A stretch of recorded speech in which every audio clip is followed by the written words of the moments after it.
ഹേ hi. അപ്പം ഇനി ആരും വരയ്ക്കാൻ അറിയത്തില്ലെന്ന് പറഞ്ഞ് സങ്കടപ്പെട്ടിരിക്കേണ്ട ആവശ്യമില്ല. ഈ ഒരു ചിത്രം ആർക്കായാലും വരയ്ക്കാൻ പറ്റുന്നതാണ്. അപ്പോൾ ആദ്യം തന്നെ ഒരു പേപ്പർ എടുത്തിട്ട് അതിൻ്റെ ഒരു സൈഡിൽ നിന്ന് മറ്റേ സൈഡിലോട്ട് ഒരു വര വരച്ചിട്ട് രണ്ട് സൈഡിലും എന്ത് ചെയ്യണം, അതേപോലെ വര വരയ്ക്കും. എന്നിട്ട് നമ്മൾ ഓരോ കള്ളികളിലും നമ്മൾ വരച്ചിരിക്കുന്ന ആ വര കണ്ടോ, ആ വരച്ചേക്കുന്ന പോലെ ഇഷ്ടികക്കട്ട അടുക്കി വെക്കുന്ന പോലെ നമ്മളൊന്ന് വരച്ചിട്ട് അതിൻ്റെ അറ്റത്തായിട്ട് ആ വരകളുടെ അറ്റത്തായിട്ട് ഒരു ഷേപ്പ് മോഡൽ വരച്ചേക്കാം. എന്നിട്ട് അത് നമ്മൾ ഷെയ്ഡ് ചെയ്യണം. ഷെയ്ഡ് ചെയ്യുമ്പോൾ ഈ ഒരു ഔട്ട്പുട്ട് നമുക്ക് കിട്ടും.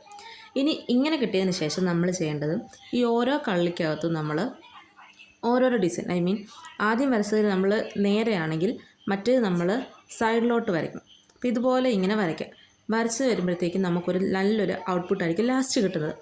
അപ്പം ഇത് നിങ്ങൾക്ക് എന്തായാലും ഈ ഒരു ചിത്രം പെട്ടെന്ന് വരയ്ക്കാൻ സാധിക്കുന്നതാണ്. അപ്പോൾ നിങ്ങൾക്ക് വീഡിയോ ഇഷ്ടപ്പെട്ടാൽ ചാനലൊന്ന് സബ്സ്ക്രൈബ് ചെയ്യുകയും വീഡിയോയ്ക്ക് കമൻറ്റ് ഇടുകയും ലൈക്ക് ഇടുകയും ചെയ്യുക. അപ്പോൾ ലാസ്റ്റ് ഔട്ട്പുട്ട് ഒന്നുകൂടെ കാണിക്കാം. Thank you guys.